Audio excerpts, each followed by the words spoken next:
So this is the configuration screen.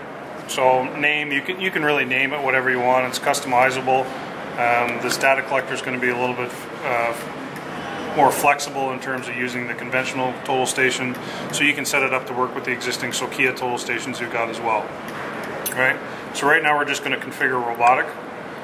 Hit next. Here we work into manufacturer and model. So this model is the quick station. Now the RC4 unit is the remote control unit, and what we're going to do is establish a Bluetooth connection. So what we've done here is we've made the RC channel and the SS wireless channel. This just allows us to communicate with the total station. So you can configure this any way you want to. Multiple channel selections, as you can see, just so you can have multiple units running on a job site.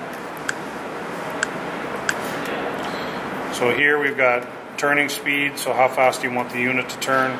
I always set this to 10. The search pattern, so start search after. Because we have a quick lock feature on this, I always almost disable this, so that basically you're just going to call it, it won't start searching automatically. Search pattern, track speed, or survey, you can option to get some machine control depending on what you're doing, just gives you better tracking performance. And then your track light, you can turn it on and off if you want to. Search area is irrelevant because we're not going to be using the search pattern function. Here we talk about survey parameters, so when I'm staking out when I'm capturing, doing a topo elevation of a curb or just an auto topo, it's going to give you into side shot direct, gives you a horizontal distance and vertical angle tolerance.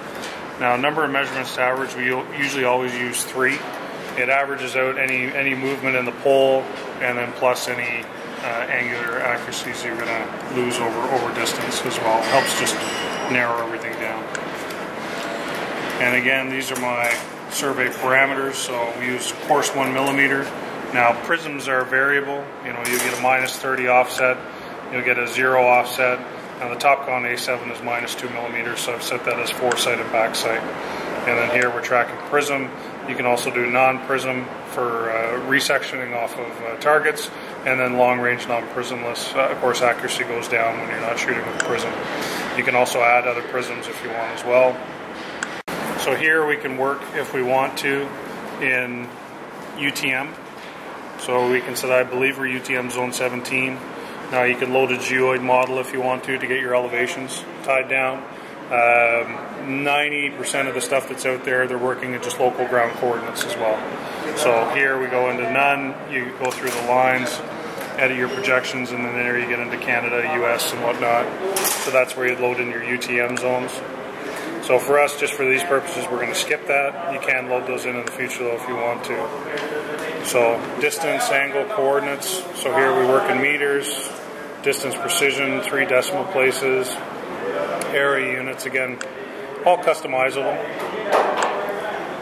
It's really, you can really see it becomes a personal preference thing, right, as to how you want to set up the unit. And then coordinate type, we start in WGS 84, right?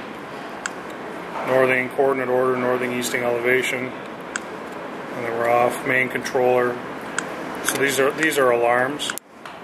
So we do power and memory alarms. GPS is not applicable for what we're doing, and then optical, we get power. So once we're configured, you're off to the races. It's just saving the configuration. Once the default's set, then it's set, and you can play with it as the jobs come up. This is the configuration of the data collector, and then the robotic system. You had to do only the communication part of the configuration, or is there any more? No, yeah, once you've got the channel set on the robotic, that's it. Okay, right. So, and that's what we did earlier on to set up the communication. What was it, channel 1 you were using? Channel 1.